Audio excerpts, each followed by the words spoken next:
1 ماه است که موجی از حملات سنگین روسیه سراسر اوکراین را به لرزه درآورده است. در این تصاویر کودکانی مشاهده می‌شوند که در هیاهوی انفجارها و آژیرها به سوی پناهگاه می‌دوند.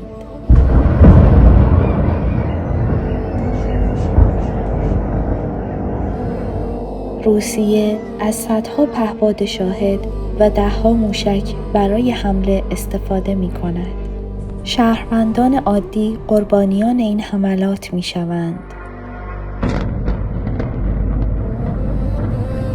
یک ساختمان مسکونی، مدرسه و کودکستانی ویران شده است.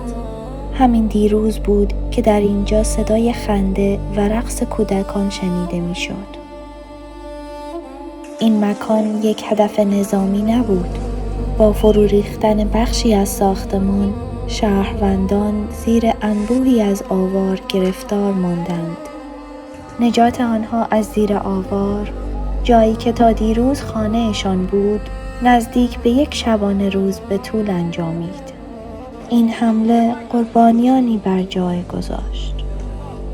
و باز هم کودکان. آنها نظامی نبودند. آنها در امن‌ترین مکان در خانه خود بودند. هجوم پهپادها و موشک‌ها اینجا را به ویرانه‌ای تبدیل کرده است. این صبح نیز صبحی بود که جنگ رد پای خود را بر زندگی انسان‌ها گذاشت.